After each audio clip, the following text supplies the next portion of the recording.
everybody, it's Libby again with Fearlessness. So what's fearlessness? It's that underlying grit that empowers us to forge ahead, even when hope seems distant. It's the courage to walk through those fires of hell, knowing that we're going to come out better and stronger on the other side. Stay tuned and learn how to get fearlessness. I'm your host, Libby DeLucien, and we have an amazing guest today. Cory, do you want to go ahead and introduce yourself? Yeah, I'm Cory Bettinghouse. I'm located in Reno, Nevada. We have a lawn maintenance company and do everything on mainly the residential maintenance. Been doing it since college as a side gig, and then turned it really into business in about 2012. Still didn't really take it too seriously until about 2016, and then from there been growing pretty rapidly since then. So we do everything from regular maintenance to cleanups to fertilization, weed control is a heavy part, irrigation's a heavy part of it. And yeah, currently about 57 employees right now. Nice. And yeah, I know it's been a lot of people, and that's one thing that's been super successful is building the leadership team around that. Because if not, I definitely wouldn't know how to manage 57 people by myself. So yeah, that's what we've been doing, and also a part owner in a local bar with some buddies, and been trying to build that up in an area called Ranchera, and figuring out what that world's about, having no clue what to do, but it's been a fun entrepreneurial itch to scratch, going from that baseline of, having no clue what you're doing again, and just like, yeah, we'll figure it out. Let's go for it. So that's me in a quick little nutshell. I've been married for 15 years this year. I've got 3 kids. Lise is my oldest, turning 10 in July, and Emery's 8, and Fisher, my son, is 6. So they're just at this perfect, amazing golden age where you just, they're old enough that you don't have to change diapers and get them in the car and do all that stuff. And they're not old enough where they're talking back to you. So it's such an awesome and special age. Yeah, not yet. Not yet. So that's kind of a little baseline about me. Awesome. So, Cory and I met, it's been a while. We were in Service Autopilot Academy and Elite together. Had the opportunity to go to your bar, if that's the same bar you're talking about. Yep, it is. Right? Yeah. So I've been there. And then Cory actually introduced me to EO as well, which has been great because that's a whole nother topic we could talk about. And that's really helped me personally as far as business and family. EO is great. If you don't know what it is, I highly recommend Entrepreneurs Organization to look into it. But I want to talk about something that you brought up. I have a lot of questions. Yeah. But I think as entrepreneurs, we all get that itch to do something else. Right. Because we always have all these ideas, and you had said, 57 employees, I've built up a great leadership team because there's no way I could have managed those 57. There's also no way you could have went and played in another sandbox, right? Done another thing. So tell me, tell us some key things that you learned building that great leadership team. What were some of the things that you went through? I'd love to hear about it. Yeah, I think the 2 parts of that question is, and one thing I'm learning and still navigating myself was that first part of the question was saying having that itch in entrepreneurs and what you do. And so things have been crazy busy here for years. And part of that development has allowed more freedom. And it got me to a place, last November, I want to say October, November, where I was actually getting kind of bored. And so that's where at the bar as a silent owner, I was like, hey, if you guys want to help, we've been running break even, a little bit of profitable after a year, and which is great. But again, the whole purpose of this is to make money doing it, not just to have a fun place to go with your buddies from college. And so I was originally getting into that. I was like, hey, let me help out with some marketing. And that was at the same time where I signed up for EO board. And I volunteered for all these extra things because it was actually a book that I just listened to. Great book, Buy Back Your Time. Was just even as entrepreneurs, you seriously, if there isn't a problem, you're going to find a problem, or you're going to create one, just because that's kind of what you do. So unfortunately, I pendulum swing from super bored to way overcommitted. And so I'm still in life really trying to find that balance of where's a good healthy spot where you're not just spread so thin and you're doing things I mean, essentially like half-assed, like you're like just checking in and all the stuff, but like, and that is a realm that I'm still trying to figure out.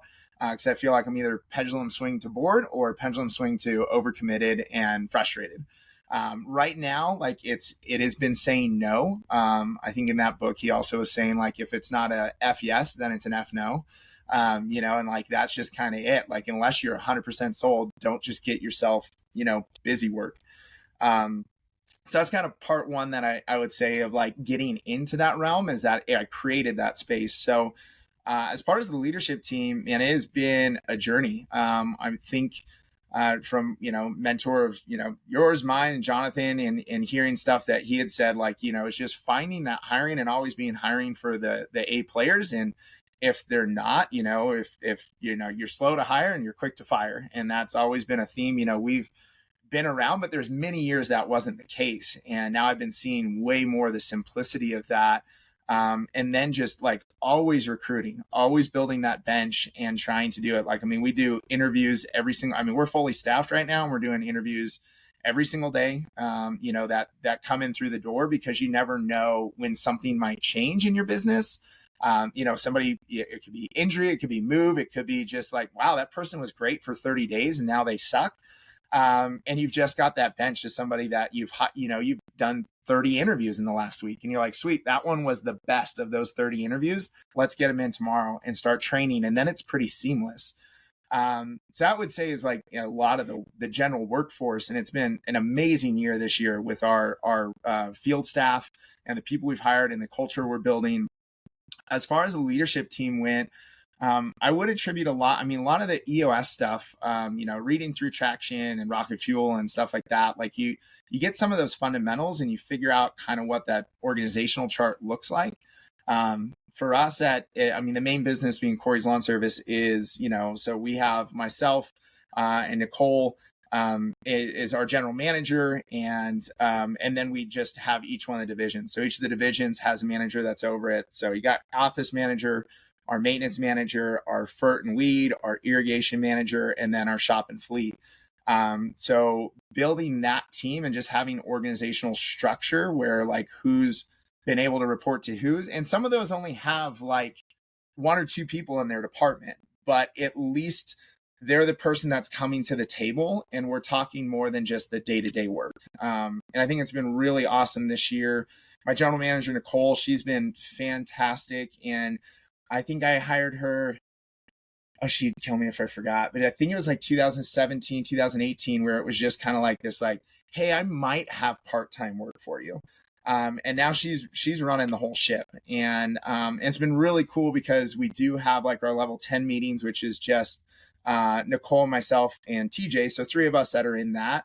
But we do a separate, so this is a little off from EOS stuff, but we do a little separate department managers. So there'll be the 6 or 7 of us in that, and a little abbreviated of a level 10 meeting. And then it's just more focused on like kind of our leadership skills. It's growth. Like, so Nicole's been sending out, even I think this week she'll send out either like YouTube videos or podcasts or books. And so like this last week was Brene Brown on vulnerability.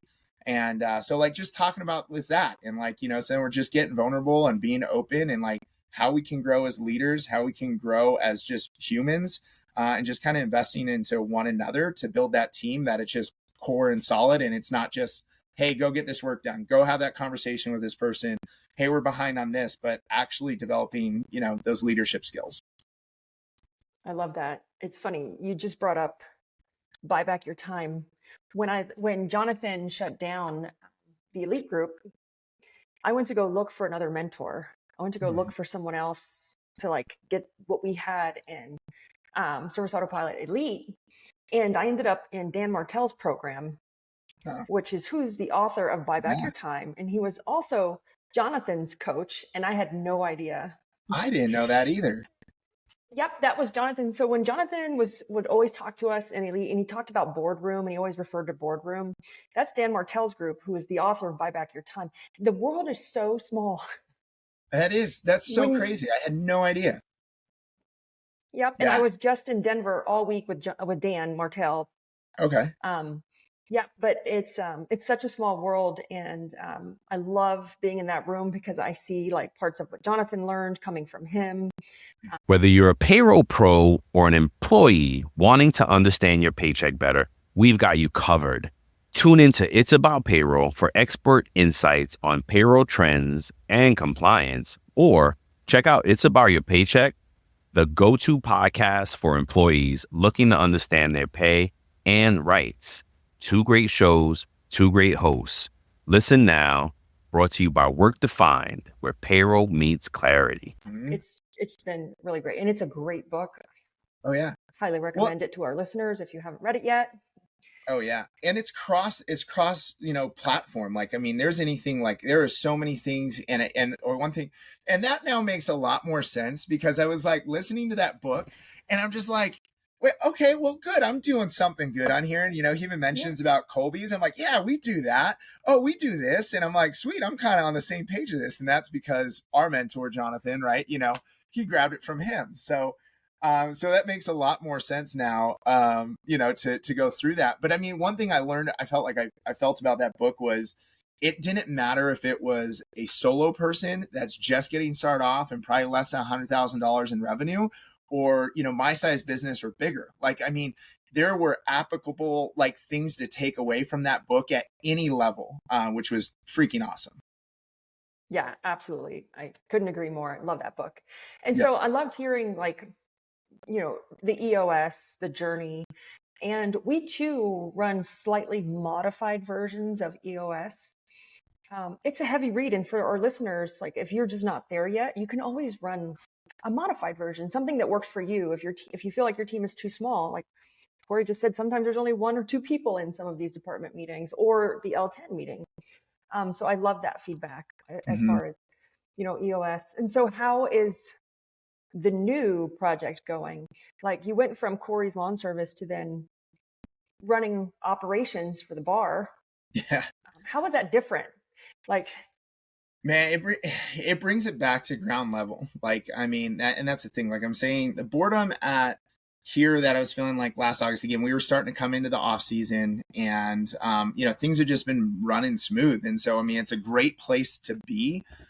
It's just, I think that can be really bad for entrepreneurs if you just sit at idle, and it's just not where our mindset is at, right? Like you said, if there's not a problem, you're going to go create one, unfortunately.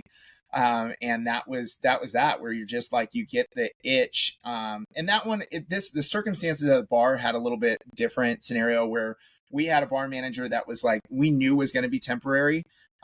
Great dude, was doing a fantastic job, but it wasn't like his passion. And he was in between 2 jobs. He's like, oh, I can fill in. And then we had one of our operators that just life had gotten crazy for him. And we just had a heart to heart. He's like, guys, I can't do this anymore. So it would have been all on like one of the owners, just 100%. And he and I both have full-time jobs. So that's why jumping into it. But jumping into that scenario, what was crazy is it brought back this grind, I guess you would say. It's been cool to develop stuff at Cory's Lawn Service where you're like, I mean, on a weekly basis, which I mean is probably my last thing to get done outside of like a sales and marketing chair, is just payroll. So I'd say payroll is my only weekly thing that I still have to do. Like the business will not run if payroll is not paid. Which I have to do immediately after this call, but like that's the only thing. And so like, and everything else runs really smooth. I mean, we're hiring, we're firing people that go, and like, I mean, realistically, they'll be, walking on our Monday all hands meeting. I'm like, there's 2 new people, and you're like, oh, hey, I don't recognize you. Like, what was your name?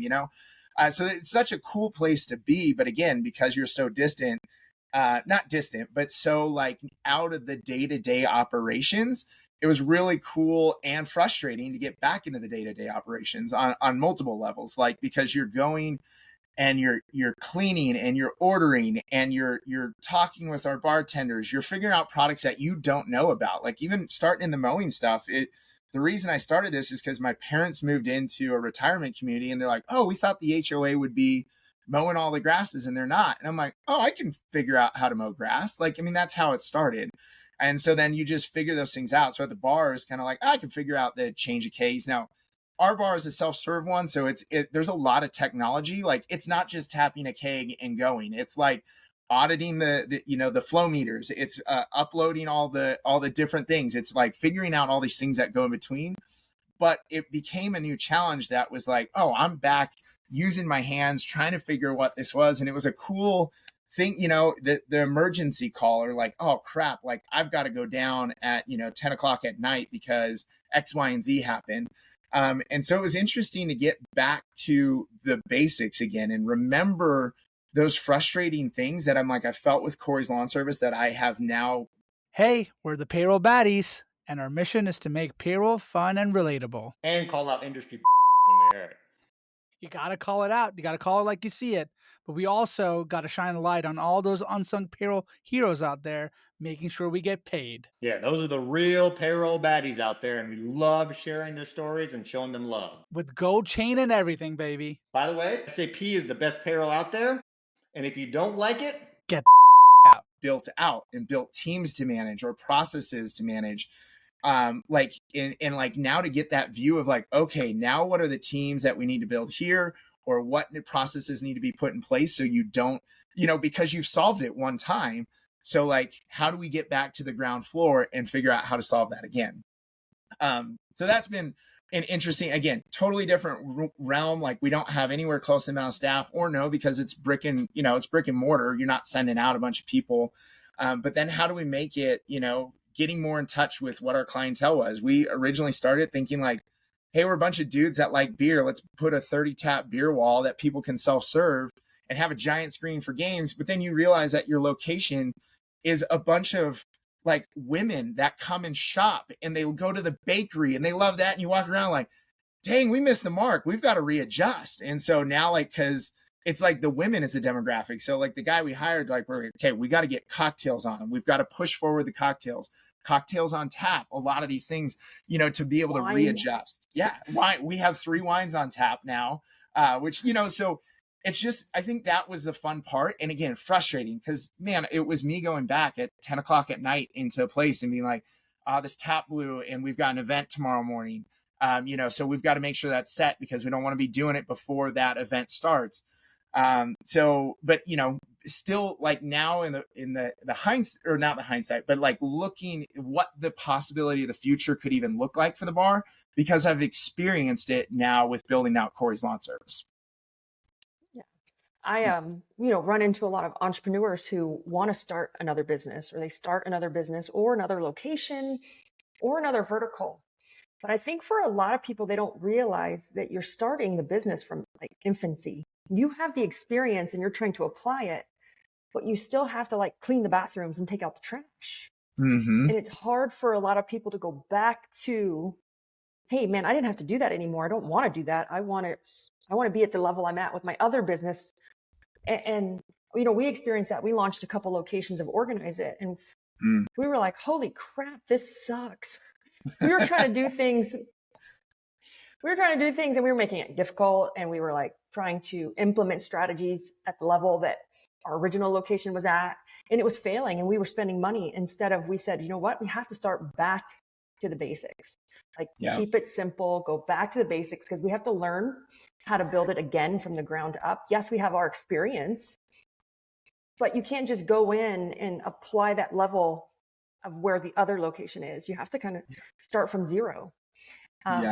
So I see a lot of people struggle with that, especially like wanting to do things because it's convenient for them, but it's not what the business needs. And it's because that's where they were at in that other business. They weren't in the day-to-day. They don't want to be in the day-to-day with a new business. Typically, my answer is if you don't have the money to buy your way out, you have to do it. Yeah. No, and that's so true. And that's where like, and that's what has been also, I mean, it's also crazy to like look at the difference of revenue where I'm like, and I'm not getting still not getting paid a dime for the stuff at the bar. It's like trying to bring that back up. So again, that's going back to the days where you're sacrificing your paycheck to try and grow the success of something, because you want to be able to implement the new things. That's where you want to put your money. And I think there's times and places for that. Like, business owners can also like fail on the opposite side. where they're not paying themselves what they should be. But like this, I knew the spot we would be at. And so, but it is, like you said, it's a lot of that grind, and you got to be willing to do it. So, and I think it was super frustrating at the first part of it, but it has also become exciting because of that, knowing what the future could entail, knowing what you could build. And I think that's the exciting part about that. But I mean, you definitely have got to be that willingness to grind, because you can't just go and say, well, here it is. For me, I could, hey, in our level 10 meeting at Cory's Lawn Service, let's think through this. Let's set up a process. Let's, IDS it and get a plan in place. But at the end of the day, it's more of like, I'm there then to oversee and make sure that people are doing it. And if it's at the bar, it's you're doing it hands-on. Like, you might be able to grab one other person to help you out implement, but at the end of the day, like, it's getting that grind back on. So if you're not willing to do it, or you can't buy yourself out of it, then like, that's a good thought of like this, and this bar idea even starts like, this would be a fun thing with my buddies. And it's like, we were super naive, like you're talking about with your business and going to another one. Oh, we'll just start another, another location. It'll be that easy. And you're like, crap, this is a lot of work. And it's frustrating. I mean, and you picked a hard industry. I've owned a bar, so I've been in the bar business. Never do it again, ever. Probably, yeah. Learned a lot. But, I love hearing the struggles, and I hear, some entrepreneurs, I want to know, are you guys bored? Like, for our listeners, do you feel bored in your business? And look at those times that you feel bored. I was coaching someone, and I told them, I said, oh my God, like, you're creating so much chaos, and you're setting everyone up to fail in your company by doing these things. I said, they're not going to succeed with this much chaos. And she goes, well, I'm fine with it. I like it. And I said, yeah, because that's what we thrive on. That's what we like. It's because you're bored right now, and you're looking for that chaos. We are chaos and adrenaline junkies as entrepreneurs. And we will do things on purpose, like maybe make bad investments, maybe start other locations.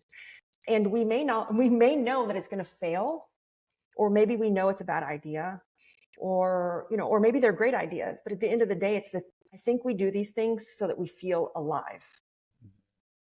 Yeah. And that's I think and that's what I'm still learning, like, very much in this realm of where you've got a business that's going super well. It's cruising. You've built up a good leadership, and then you're just like, okay, I'm a little bored, because I still even agree. Like, I still put that idea, like, it's one of our core values here at Cory's Lawn, is simple. Like, our acronym is TENNIS, which is teamwork, efficiency, neighborly, industry leader, and simple. So like, even when we IDS stuff, like, we're like, wait, is this simple? So like, that is a huge factor in the simplicity, but I still haven't figured out how to do that in my life. Like I can keep the core value at work, but when it comes to my life, I'm like, this isn't simple. Like, Cory, like, you make the chaos. And like, so I think it's really cool to now see that pendulum swing and knowing it, at least identifying it in my head. So I feel like when that next time comes up, like Dan Martell says, is like, if it's not an F yes, like, if your brain isn't like, I'm all in, I'm ready to go, I'm ready to grind, I got the finances for it, F yes, I'm in. It needs to be an F no. Like, it needs to be a, hey, like, I think that's awesome and it sounds good, but this needs to not happen. I cannot do this right now. So that being said, let's move into, how do you work at building Cory's Lawn Service, building the bar, building your businesses with a holistic approach to, your life and your values? How do you incorporate those together? I think that there is, a big part of it is a combination. I got 3 kids, and I got a family, and I also a great wife, by the way. She's awesome. And, yes, no, I try. I'd be way more of a hot mess if it wasn't for her.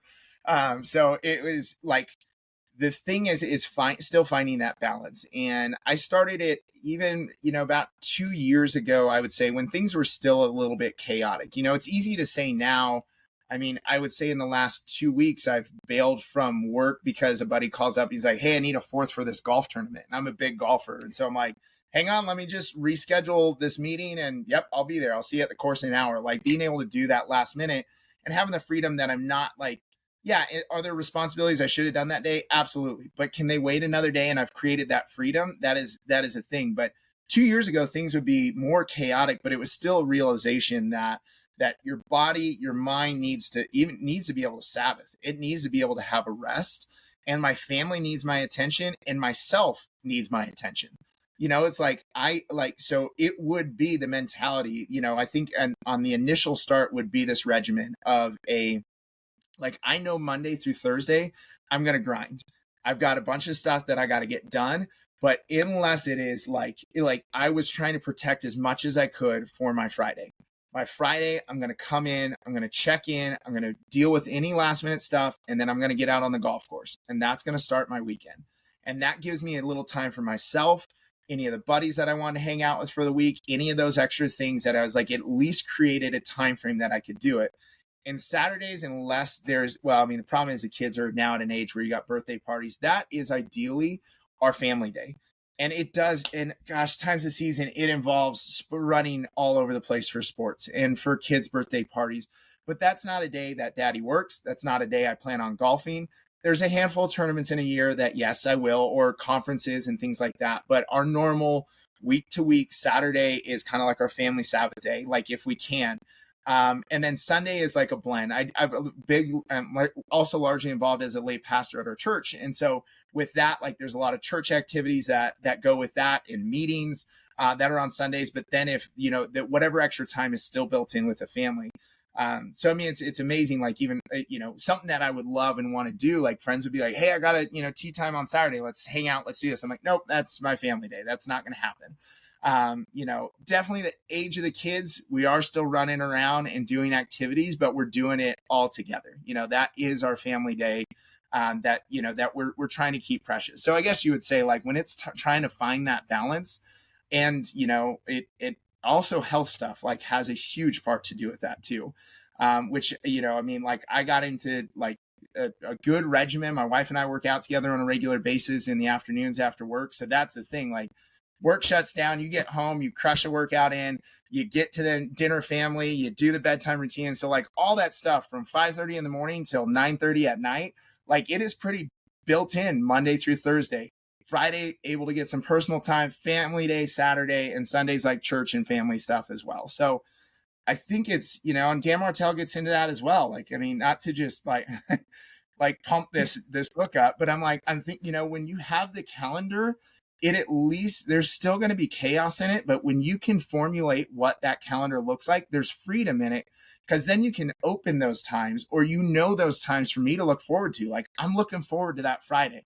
I'm looking forward to that Saturday so we can hang out as a family. And then I know I'm back at it on Sunday with meetings and church. And, if there is extra time, then great. Let's go out for a walk. Let's do, a bike ride with the family in the evening, because by chance there wasn't something up. Yeah. I've been using the perfect week, which is one of Dan's frameworks, for the last 3 years probably. And that's why when people say Libby, you're everywhere, I see you doing everything, it's strategic. I'm using time as a tool, right? Instead of trying to manage it, I'm using my time as a tool to get what I want, versus constantly chasing it. And so if you have not seen the perfect week, I've done some slight teachings on it. It's in Dan's book. It is a great framework. But then we go even further than that. And I practice the preloaded year. So we can preload our entire year of travel, of family. First maintenance comes in, maintenance on me, then family travel. And then what speaking or convention things am I going to do, and how do they fit in to my perfect week? And so that has really helped me be able to achieve more, but then also have more time to myself. Is I am super religious about my calendar and structuring it. And then if something's on my calendar, it trumps anything else that comes. So that's why it's so important to load your calendar with those important things. And then that spot is sacred. And I hold it, and then I know what to say yes to, and I know what to say no to. And because I had this problem with saying no to stuff, I would always just say yes. Oh, I'll help you. Yeah, let's jump on a call. And I'm self-sabotaging. Yeah.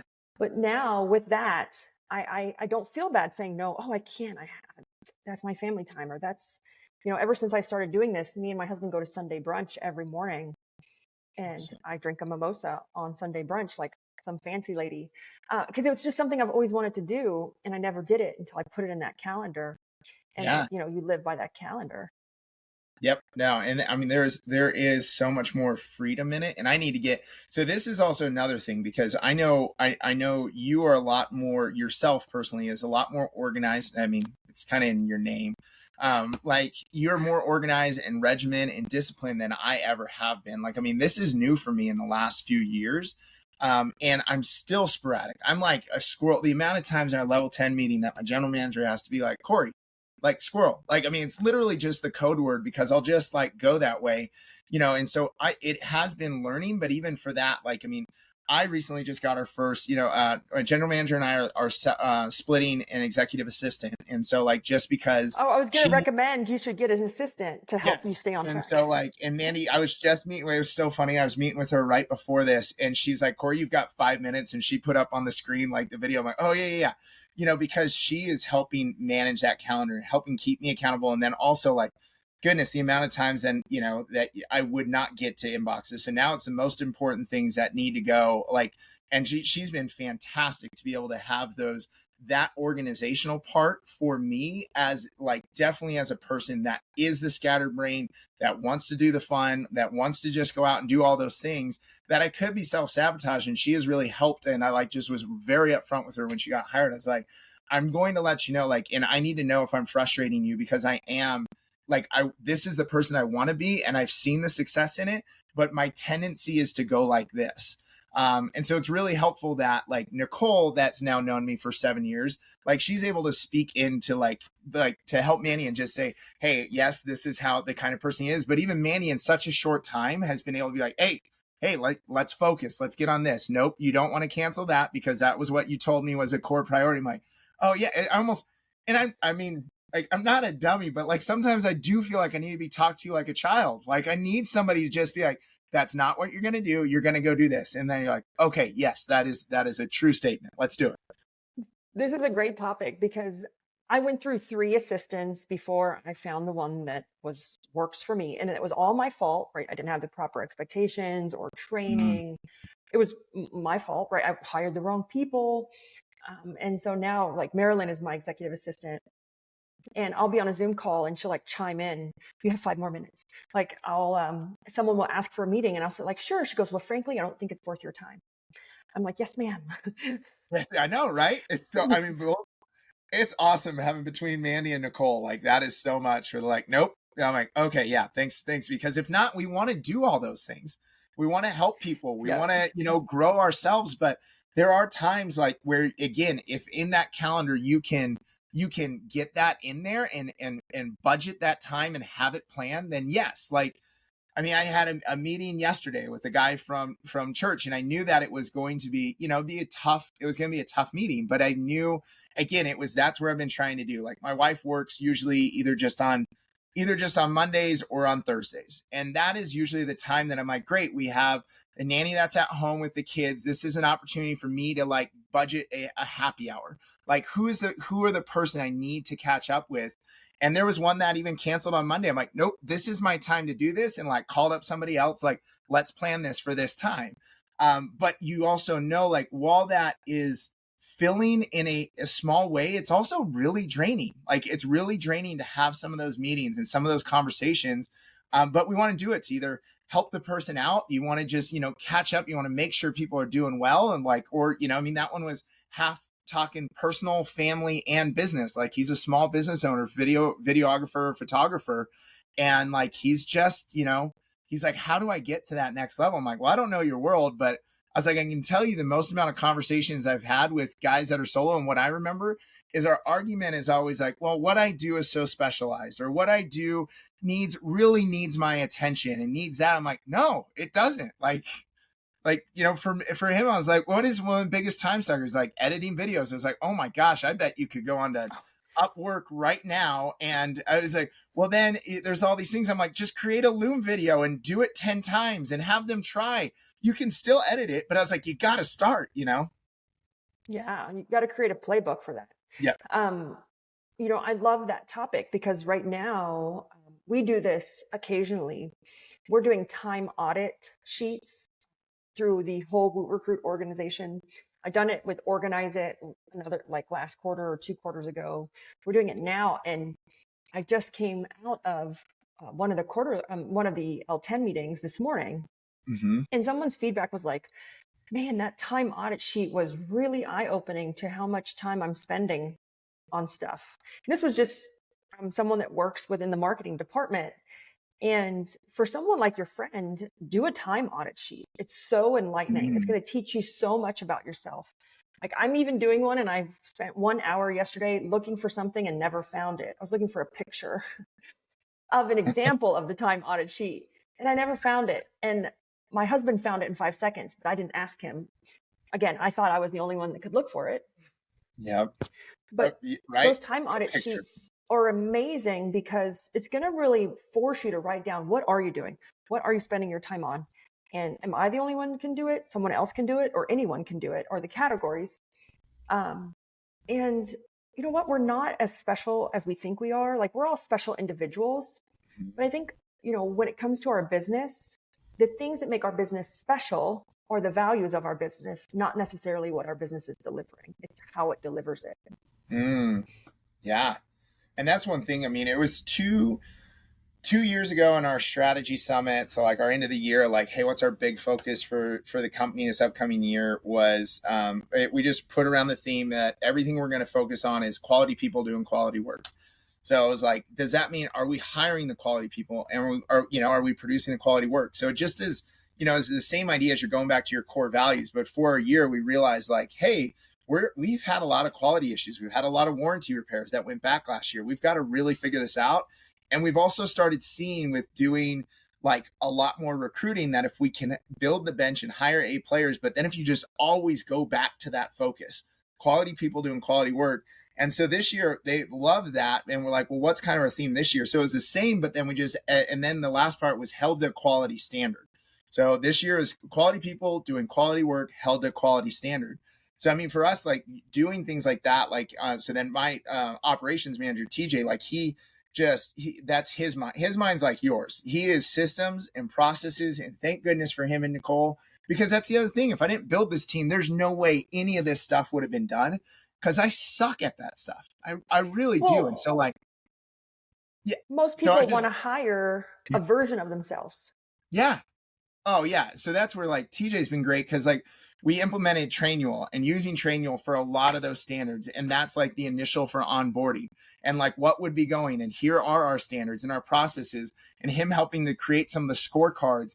And we call it our tennis sheet. Again, our core values, the acronym tennis. So then we started doing a monthly bonus. Do you have a tennis team within your organization? A tennis team. I don't have a tennis team, but so then each one of those. Company tennis team. No, we don't. But I used to play. That was my main sport in high school, was actually tennis. So then we know everything focuses back to that, like, because we saw that our core values go around quality people doing quality work, and we need to hold it to a quality standard. So it's like their attendance is something that they're graded and bonused on, like for the month, like, okay, if you can hit this, like, so each employee has an opportunity to get an extra $100 at the end of the month based around those core values. Are you held to a certain efficiency?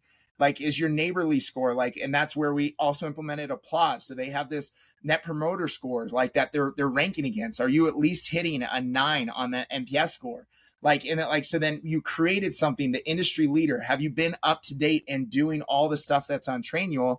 And then for simple callbacks, that's what callbacks was, is like, so I mean that, so we then create that rubric that is around the core values. And so that's one thing that's been so cool, is like, you just see from the top down, quality people doing quality work held at quality standard. And then here's that's how we're going to measure it. And here is the team that's going to go then talk to the guys and make sure that they're held to that. And you're like, holy crap, this works. Like, this is insane. Like, how well this works. I have one question. Yes. What would you say to the people who would say, my guys don't care about that stuff? If they can see that you care about it, then they will care about it. And if they don't care about it, then that's the wrong people on your team. Thank you. Because Yeah. I know that, with some of these things, a lot of time we get pushed back, whether you're in the cleaning industry or lawn care. Is like, oh, my guys won't, they don't care about that. They don't want to do a training. They're not going to care about a quality score. I've heard the same thing in the residential cleaning industry and the commercial. But I agree with you, said if they don't care, then they're the wrong people. Yep. Because if you care, they should care.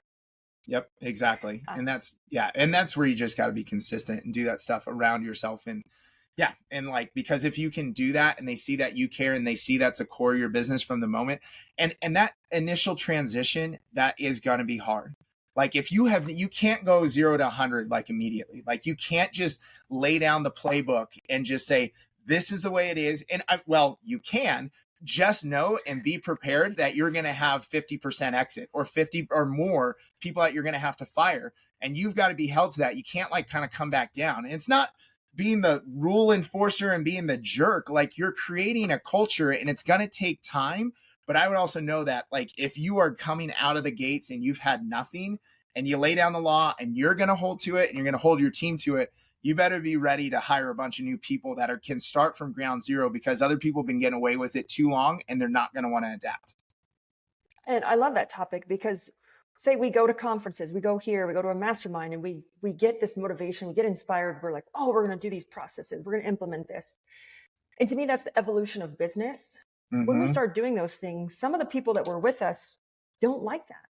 And that's okay, because that's the evolution of business. You're going to cycle people in and out, because as your business grows or as the leaders grow, whether it's the owner or leadership grows, the business changes. And that's where the evolution of business comes in. And we have to let go of those people, because if we keep them, that's when we start to have apathy for our business, frustration. Good people start leaving because, the bad people, whatever you want to call them, the C players, continue to do it the same way they did it before. And that's not fair. You're not holding them to the same standard. Yeah. And that's when we start to create our own chaos in our business, because we're not following our own direction. Yeah. Yeah. And I mean, I'll just give one last example that I would just say, and that even happened even with the size that we have gotten. So we just switched operation managers. We just announced it to the team. I didn't go outside. I really I felt like we've done a good job with the people that we hire. And if you're going to stay around other than just a seasonal employee, then look, we're going to try and figure out a way to invest into you. If you stick around through winter and the hard times, then, and we see the potential in you, then we'll see what other levels of, in the business it can be. So my operational manager, he's been it for the last, I want to say 2 to 3 years, and fantastic guy. And I just had to have the hard conversation with him. I was like, dude, Al, I think you're hitting your ceiling, man. The business is getting too big for what you do. Now there's other departments that are in here that you don't even know anything about or know how to ask the right questions. Your computer skill level isn't up to snuff. Now, when we were, 15, 20 people, it was fine. I didn't have as many processes. We didn't keep the scorecards. All what he was great at is relational and starting the culture. And we've been finding he does a lot of our interviews. And heck, man, the guy freaking was rock solid at the guys he's brought on. And he's our culture curator now. And so I was like, dude, you are on the right bus. And I was like, I don't want this to come as a hit, but I was like, I don't think you're set to be our operations manager anymore. I was like, you do an amazing job when somebody tells you a task that needs to be done, and you do an amazing job hiring guys and relating to them in the field and checking on quality. I was like, so that is a seat I need to build it, because I want you here. This Cory's Lawn Service is your place. This is your home. And he's like, 100%. I was like, and I don't want you to feel beat up like that you're switching positions, but we have to. And that was just, again, like you said, it's the nature of business. He was great for a few years at the size we needed, but when that transformation came and we needed more of the system and process, he's just not the guy. But he still has a seat on the bus because he's freaking great at what he does in creating culture. Love that. Yep. So we're going to go ahead and wrap up. This was great. Learned a ton, Cory. Thank you so much for being a guest on the Fearlessness Podcast. And so what is next for Cory? What can our viewers expect? We'll make sure we put your bar, Cory's Lawn Service, any social media handles in the show notes, but do you have anything else in the works? Not on an entrepreneurial side of things right now. I think the main thing in the works is finding the balance. I'm coming off of coming off of being the membership chair for EO, I know we didn't get a chance to do that. And so that took a lot of time. So it is finding this, like I'm trying to go from that boredom to the extreme to finding somewhere in here that's not going to be the craziness and kind of recalibrate to see what that next season looks like for me. I've really enjoyed having the conversations with some more of these startups and then getting back into it. I don't know if that's necessarily on a coaching thing, but realistically, it's summertime, kids are out of school. So my immediate need is getting out, getting some vacations in, and getting and playing with kids and getting out golfing is my immediate thing, and figuring out the recalibration. I love that. Yeah. Somehow I got suckered into being the forum chair for my forum for EO. I'm like, yep. I don't know what I'm doing, but okay. And of course they picked Libby because she's the organized, more structured one. They're like, you're going to be great for this. Yep. I'm like, man. I just completed moderator training as well. And that is, I take over here at our next forum for forum moderator as well. And so. Or moderator, that's what I am. I'm the moderator. Yep. I'm like. And so it's a new adventure. Yes. And I said, when they asked me, I'm like, my husband and my assistant are going to kill me because I've committed to another thing. Yep. And that's They're where going to be so mad at me. I know. And the organizational part of it is what is going to be key for the forum. But I'm looking forward to it. My team we had a good retreat that we were able to vision cast what we wanted. And so I think I got some good groundwork. It's just, again, if I would have not taken on that role, if I knew that my assistant would have not been able to be there to help keep me organized and saying, have you followed up with these people? Have they done their one-to-one? Have you got a deep dive coaching, And so those things that are going to be help, where it's I need somebody to help keep me organized. Yes. Love this. So guys, that's a wrap. I want to thank all of our listeners. If you want to find more episodes, just visit either libbyd.com or thefearlessness.com. I also want to thank our sponsor, WootRecruit, for always sponsoring our great episodes here at Fearlessness. And remember, every step we take is a move towards our own strengths and courage. So keep walking through those fires, because on the other side lies a version of yourself that's unstoppable. Until next time, remember to embrace your fearlessness. Stay brave, stay bold, and keep pushing forward.